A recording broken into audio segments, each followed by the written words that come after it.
What's up, guys? Welcome to your 159th Android tutorial for the new Boston, where we're going to finish our weather app, or our XML parsing activity here. And just to do a quick review, I'll talk about some of the things, and then at the end of this tutorial I'll kind of talk about everything that we've done. So what we did is we set up an XML parser for these 3 lines code, and then we also set up a handling stuff instance called doing work. We set our content handler to look for the things that we actually want to do and all that stuff, and then we also set up a parser to read the actual information from the website.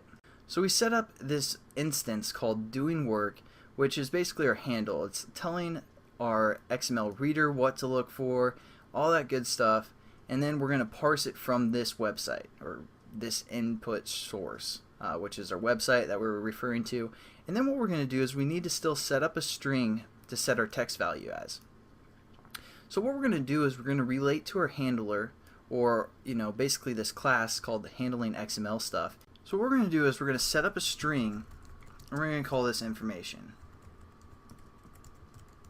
All we're going to do is refer to this handling XML stuff instance we call doing work. And we're going to set up a method in that class to return a string. So we're just going to say doing work, which is again our variable name. We're just going to say get information, or whatever you guys want to make this method be called. That's going to return a string for us, and then all we're going to do is say text view set text to information. So again, all we really need to do is return some sort of a string within our doing work, or within our handling XML stuff class. So we're going to jump over to that class real quickly, and again, we just need to create a method that returns a string. So we're just going to say public string, because we have to tell it what we're returning. It's going to be a string variable, and we're just going to call this method again get information. And now we need to return some sort of a string, so we're just going to say return, and then we're going to refer to our data collected variable, which we called info, and we're just going to say data to string, and that's what we're returning. Again, within this handling class, we set up a data collected variable called info, and then once the element starts reading, or XML reader starts reading, it's going to set the information, set our city. If there is a reference to the city with the attribute called data, it's going to set the city. Again, just going over to that class, the setting the city is just creating these variables we set up within this class to equal whatever's being passed in. And then this string method basically uses those variables to write our sentence. And that's all we're returning, is basically the information, and then we're using that method that returns that sentence that we want. Now when we save everything, it's basically going to interpret all that, and I believe our activity should be done. Let's just run it real quickly, and I'll do a quick overview of everything that we did. Again, I know I've kind of been explaining it, but whoops, run it on the emulator here. And again, this is the class that we put within the manifest. We don't need to put those other classes in the manifest, but we do need to have our weather XML parsing class within the manifest. Then we start up our activity, we scroll down to the weather XML parsing class, we click that, enter, again, let's just test Lincoln, and if Google accepts Lincoln, it's like, hey, I know what you're talking about, we don't even have to enter the state, because it's like, oh, there's pretty much only one Lincoln, most likely, there's probably one in Illinois or something as well, but then it basically parses all of our data, and we use that return method to get this string down here.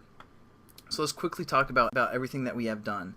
And again, our main class, all we do is we set up an on-click listener, and we create a string builder to refer to the actual city and state, and append the right format, because according to the Google Weather API, we want it in the right format so it looks at the right website.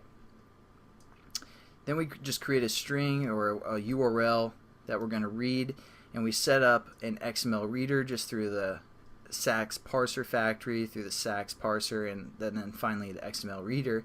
Then what we do is we set up handling instance that's going to kind of interpret the data or look for the things that we want to look for, and also we have that method within that class called get information that's going to return a string.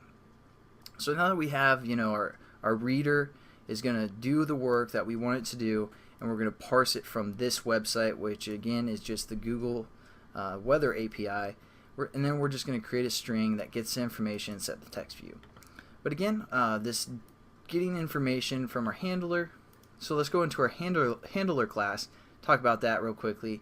Again, we just set up a new instance of the data collected object, and then all we're going to do is define what we want the city and the state to be according to the values off the website that we're looking for. And then it's going to just return that data, process that data into our info object or info instance. And then all we're going to do is use that instance and use the method from our XML data collected class to return the actual string that we want to display. And that's pretty much it. I mean, this last class is pretty basic. We just set up our variables and then we return those same variables once they're set up through this method. So hopefully you guys kind of understand a little bit more about parsing. I know in JSON we didn't really get into too much depth, but hopefully this was in depth enough for you. And I'll catch you guys in the next tutorial. Have a good one.